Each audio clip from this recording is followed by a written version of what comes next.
how many people were intrigued by today's talk title, Absolute Acceptance? Have you ever wondered why some things happen to some people? Have you ever wondered why God did this to me? Have you ever wondered about the parts of ourselves that we don't like but we can't seem to change? The part that maybe gets jealous sometimes or upset sometimes. And it feels like no matter what we do, somebody always manages to push just the right button to find that spot. No. Never happens. Always to somebody else. That's what I want to talk about today. Recently, I had a class with Reverend Martha Creek, who has done a whole massive amount of work on healthy congregations and a program called Bowen Systems Theory. And basically the idea that she proposed and that flipped me on my head is the idea of accepting it all.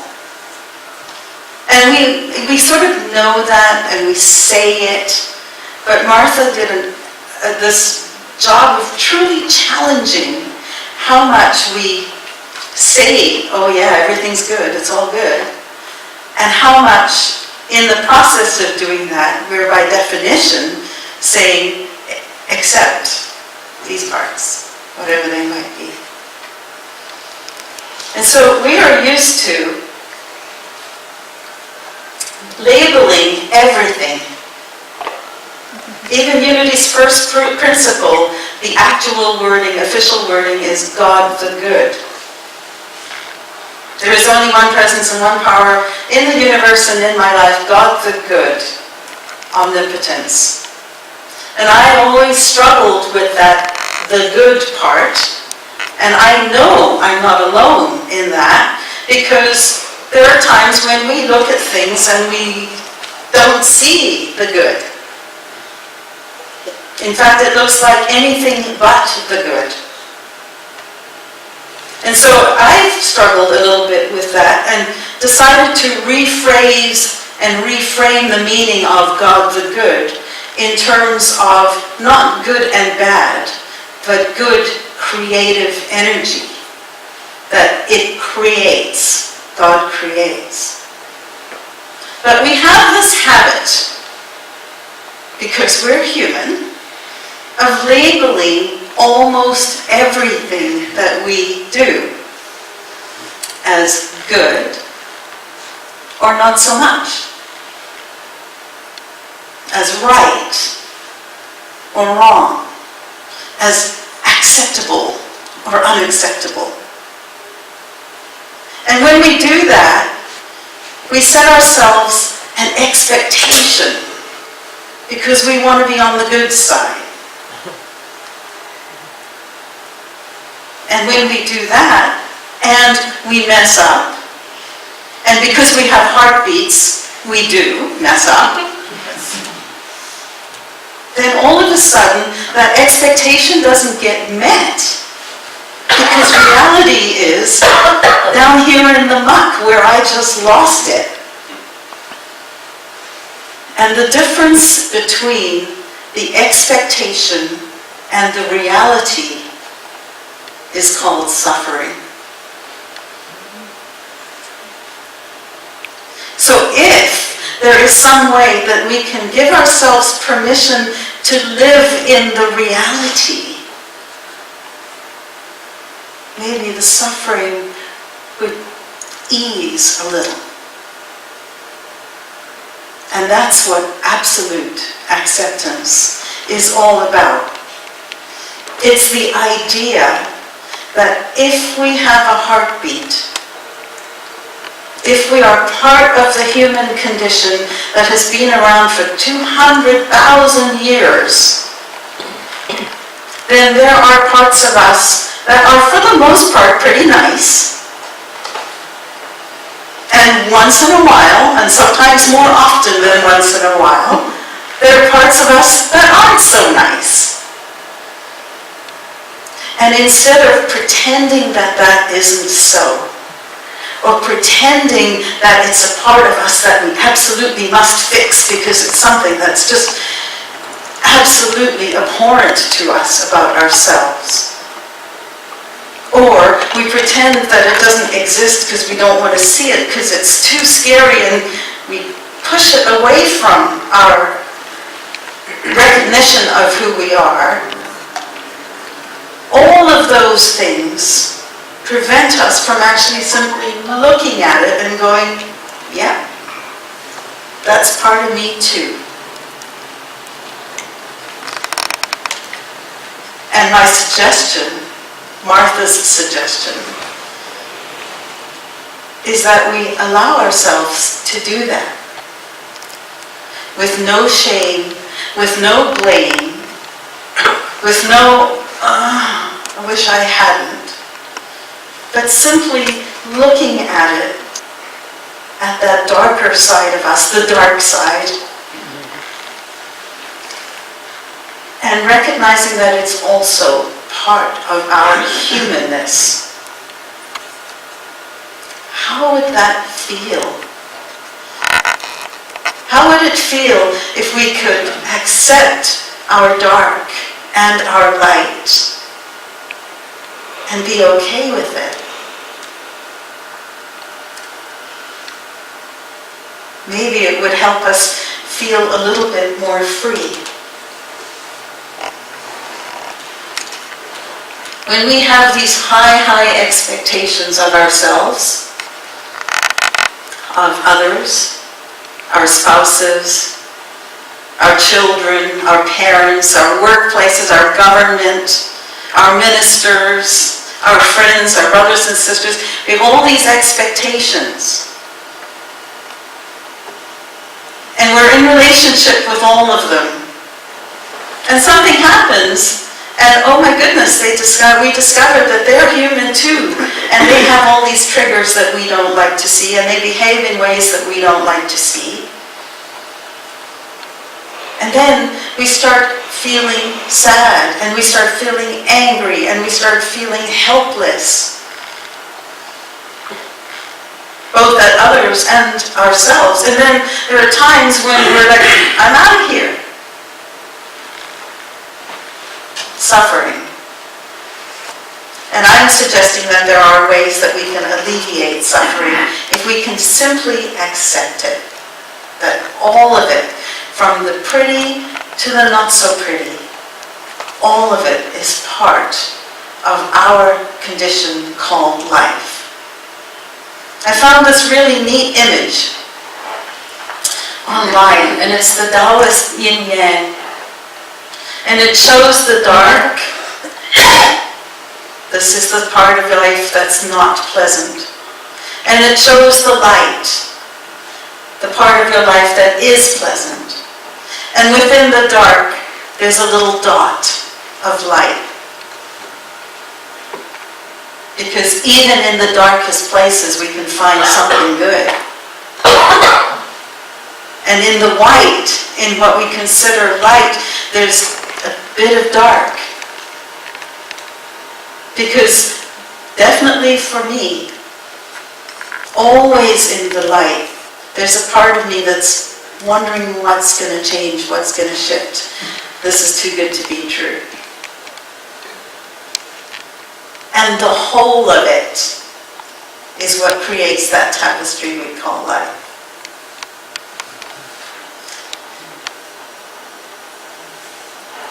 The other concept that we will introduce as part of this is the idea of interdependence. That's not dependent on other people and not so independent that you have no relationship with other people, but this idea that we are all connected and that we are therefore interdependent on one another. And the reason this is important is that if that is true, then a change in one changes the all. And that can be a little trippy. The idea that something that I do actually might affect the entire system. But anyone who has ever been part of a workplace or a family who's tried to change something will attest to the truth of this. Make a change in the system and you'll see that everybody else reacts because everybody is part of it. And why is this good news? Because it means that if I want to reduce the suffering in my life, all I have to do is change a little bit about how I'm seeing it. The little bit that I change impacts everybody. And there is a response from everybody in the system. And so, if we can accept that there is pleasant and unpleasant as part of the human condition, and we can accept that anything that we do impacts everybody around us, then we have a clue about how to release some of the pain that we might be experiencing in our lives. And it begins with self-regulation. Now, all of us are familiar with the Serenity Prayer. God grant me the serenity to act. See if I always mess this up. God grant me the serenity to accept the things I cannot change. The courage to change the things I can, and the wisdom to know the difference. God grant me the serenity to accept the things I cannot change, courage to change the things I can, and the wisdom to know the difference. How often are we less serene because we are messing this up? We're trying to change something that it's not our place to change. How often do we not have the courage to make the change of something that we should be looking at? Again, affecting our serenity. And maybe that's a nicer way of saying reducing the pain in our lives. So here are 3 ideas. The first one for me is don't take it personally. You'll see I wrote there from whim to win. That is from woo, it's me. The victim salute. From woe is me to where I am now. Because when we're in a place where things are going on, whether it's being fired from a job, or having had an accident, or an illness, or a marriage is dissolving, or something is going on that is uncomfortable, painful, if we can accept that that's part of that human condition, that we haven't done anything wrong to earn this, then we can step away from this powerless energy of woe is me. And when we do that, we can step into a new energy of, okay, this has happened. What am I going to do now? And by doing that, we shift into a place of powerfulness, of empowerment, instead of staying in the story of how bad it was. Martha gives an example of someone who's late for work and driving to work, and they're already agitated and they have a flat tire. And they get the flat tire fixed and they get to work and it's a little late. But everything goes on normally, except by the time the person gets home, is, how's your day, honey? Oh, I had a flat tire. How was your day? I had a flat tire. What was the truth? I had a flat tire.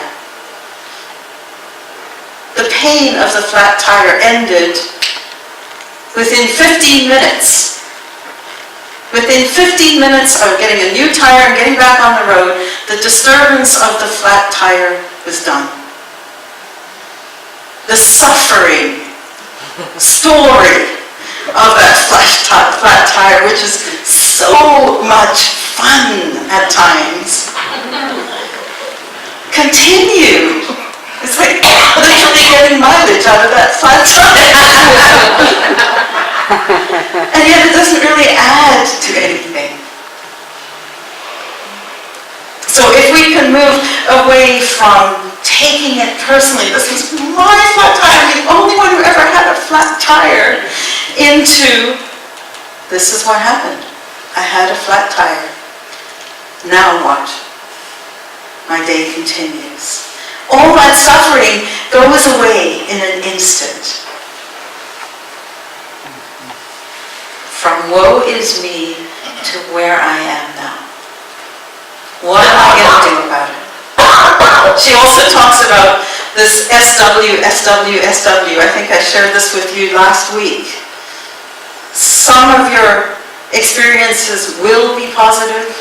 Some will be negative. So what? What now? Some people will like you. Some people won't like you. What now? Some will, some won't. So what? If we get stuck in the dichotomy, the ends of some will, some won't, I've got to do something to fix all of that, we're giving away all of our power to those stories. So what? What can I do now?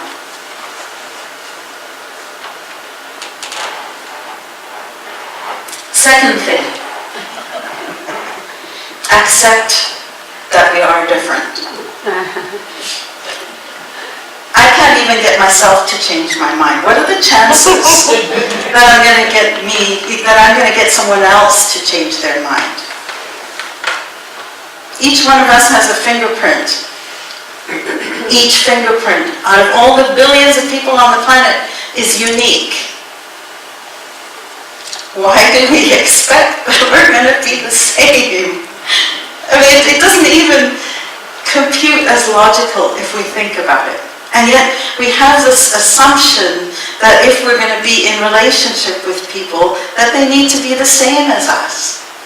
Well, in some will be the same, and in some other things they won't be the same. So what?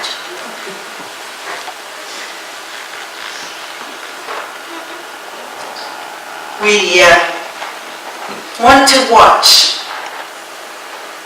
and observe how often we do this. Now the tendency would be to go, yeah, Joe, he's brutal when it comes to not being able to recognize differences. Joe, it's all, he's so intolerant.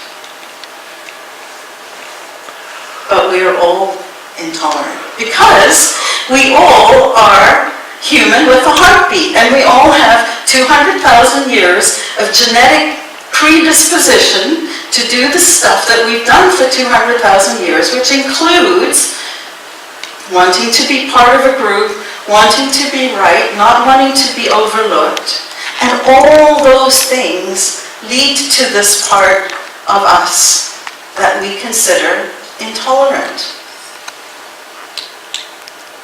And we don't want to see that in ourselves because it's so not pleasant to look at. So it's so much easier to see that somebody else is intolerant. And in doing so, we actually run the risk of becoming intolerant ourselves. Ooh, heavy topic. One of my instructors, Kelly Isla, said, "We must not become intolerant of those whom we view as intolerant." Think about that. We must not ourselves become intolerant of those whom we view as intolerant. And I would take it one step further and say, we must not become intolerant of that within ourselves that we view as intolerable. It's all part of the tapestry of human behavior, of human experience. In Matthew chapter 5, verse 45, Jesus says, the sun shines. The sun shines on the righteous and the unrighteous. And the rain falls on the just and the unjust. There's no favoritism. We are all of it. Can we accept that? Hard.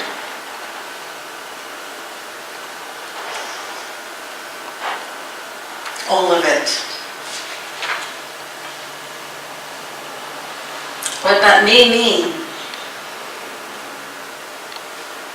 is that someone is going to come into our space and we're going to be tempted to change their mind. We're going to try and coerce them to the intelligence of our point of view. And we're going to do that in a whole bunch of different ways. We're going to try and shame them into it. We're going to try and provoke them into it. We're going to try and cajole them into it. We may even try to charm them into it. And our job is to watch ourselves do that, see it, it's going to happen, and just choose to do it differently next time. And then when we see someone doing that to us, and they will because it's part of that human wholeness, then we can set limits. Because now we can see that what they're trying to do is a normal behavior. It is a human behavior. It's not personal that Vanessa is trying to control me. It's that Vanessa really has a point of view and she's excited about the point of view and she cares about me, so she's going to try and get me to see things her way. And I don't have to take it personally. I don't have to say that's a bad thing because I know that it's part of human condition. So now I can say, wow, Vanessa, thanks. I know you have the highest intentions for me. And I'm not there right now. What did I just do? I didn't make her wrong. And I honored myself. This takes practice. This takes work. This takes self-awareness and self-regulation. And it is one of the most empowering things we can do because we're reducing that level, the difference between expectation and reality. We expect Vanessa, sorry, I hope you don't mind me using you as an example. If we take Vanessa and we expect her never to try and control me. And then she tries to do that. Gap equals suffering. But if I know that I can expect that Vanessa's going to control me because she's human, well then all of a sudden that expectation goes down. Then I'm not so triggered by that upset. And I can just respond. There's the power. So, accept differences and maintain the connection. What it means is never saying, let me see if I've got a whole bunch of them. Never say, never. I didn't get a kick out of that one. Avoid, in our language, watch how often we say, always, never, but. Why? Shouldn't you? You should. And yeah, but. And there's probably a whole bunch of others. But if we can eliminate even those few from our language, again, we're adjusting expectation and allowing reality to meet it. So avoid. Always, never, but, why, should, shouldn't, and yeah, but. Now, having said all of that, expectation needs to come down to reality, and reality is you didn't learn to walk without crawling and then taking steps and then falling and then taking steps and then falling and then taking steps and so on. And so part of this idea of shifting into absolute acceptance of everything and just deciding how to work with it, how to show up in it and how to respond to it, means that when things don't go according to your expectation, and they won't, that we do the 70 times 7 forgiveness. Jesus says, forgive your brother 70 times 7. Be kind. The suffering is in the gap between the expectation and the reality. So if you expect that you are going to fail, it's okay because you're human, then all of a sudden the suffering goes down and you can just look at it and go, kind of screwed up there again. Next time I'm going to practice doing it this way. And the power is in looking at that dark side and naming it without fear, without shame, without blame.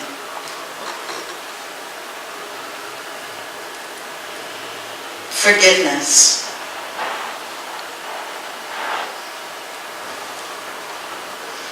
Just keep plodding along. And so, in summary, absolute acceptance means looking at the places where we are triggered and where we say things that come out of our mouths that we go, what? And we see that they are a small speck of who we are. And that most of us is pretty good, and once in a while we get caught in this fight or flight response. And know that that is okay because it's who we are, because we have heartbeats. And by doing that, we give ourselves permission to look at it. We give ourselves permission to get out of victim mode. They are not the matter with me. You are not the matter with me. We get ourselves out of that. And then we are in a place where we can look at it without taking it personally, maintaining connection, expecting differences, and being willing to just keep on keeping on without being too hard on ourselves. That's what power can be had if we would simply accept. Absolutely. Try it.